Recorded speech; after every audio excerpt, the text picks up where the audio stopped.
Hello, all. How are you doing today? Really, how are you doing? I hope when you take a moment to consider that question, you might be able to find moments of connection to family, to communities that nurture you and help sustain you, and maybe even to the outside world if the weather where you are is pleasant. Yes, yes. We have not been able to get out very much lately because it has been very rainy and windy where we are lately.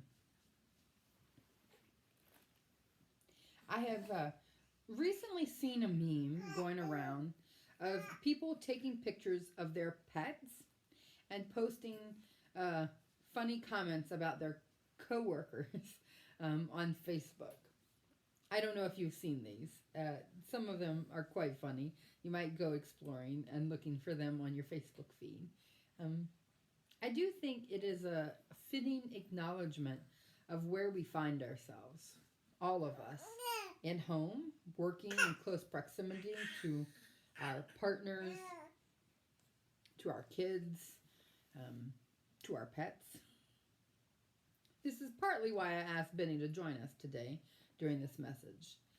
The other reason is that I actually want to talk to you about something that Benny has started to do and some of the things it's teaching me about this moment in life. Benny, over the last couple of days, has just started to roll on his own without any assistance from us.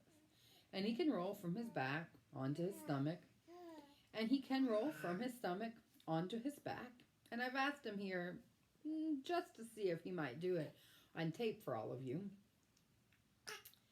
But he can't roll from his stomach onto his back and then back onto his stomach or the other way.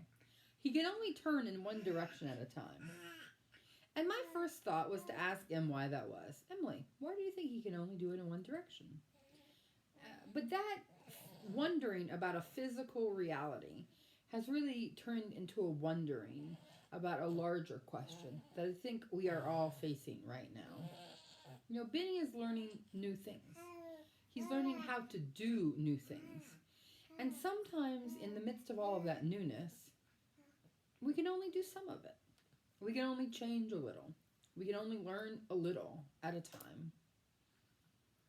And I wonder why that is. I do. Why, when he turns onto his stomach, does he not know how to turn back? One of the things I am wondering about is a question of perspective.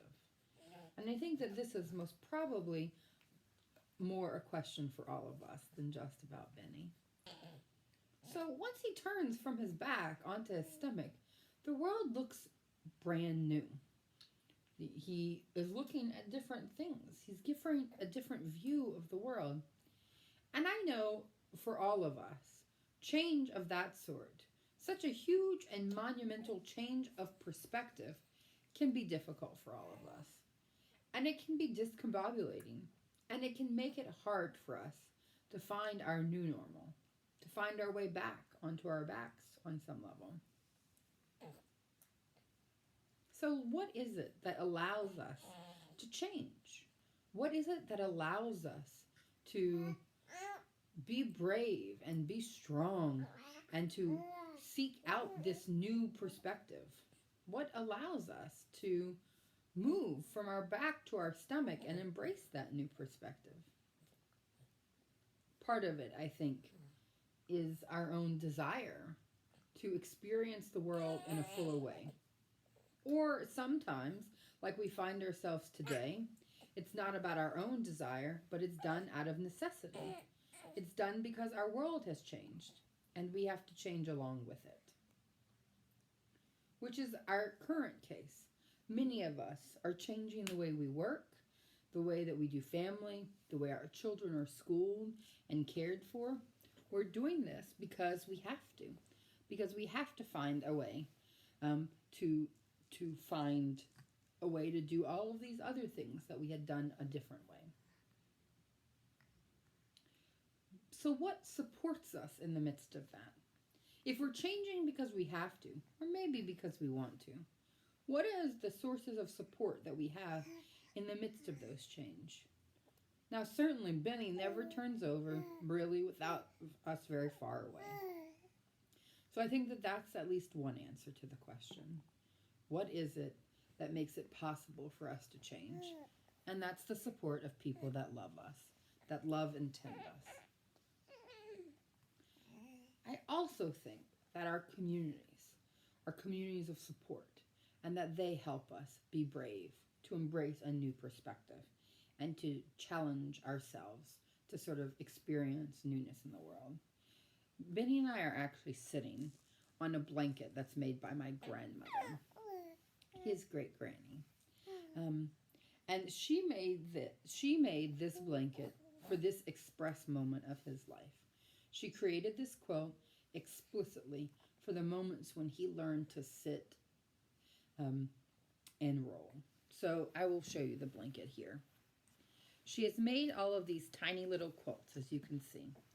Each little square is a tiny little quilt that's full of batting. It's super thick and plush, and it's held together by one little tassel that she's made. And when you look at all of these pieces of fabric, these are pieces of scraps, little stuffed plush quilts full of support and love and care. And all throughout the quilt is actually made from pieces, like leftover pieces that she's been collecting. Pieces that she's had from other projects, from other parts of her life. Pieces from quilts that were made for other people. And that together, that makes up this quilt of support. Our communities do this for us. Our communities put together all sorts of people, experiences, perspectives, views, colors. And when we knit ourselves together in community, we can create a blanket of support like this. So that in moments like this, when we are forced to change, that we have support. But also in moments unlike this, in moments when we choose to change, we are benefited by the same support. Change is hard. Regardless of whether or not you're changing your perspective as an infant, or changing the way you work as an adult because of a global pandemic, or if you're just engaging in moments of personal change. It's hard to do. It's hard and sometimes exhausting work. And once the change has happened, you still have to find a new balance, a new perspective. Can't just go right back to the way it was. But I hope you know that this community and others of support are surrounding you. That we serve as a blanket for all of you. That we knit together our diverse perspectives to create the possibility of support so that we might be brave. I value so deeply that you serve as one of these squares in our lives. And this church is full of people who are supporting you in this time.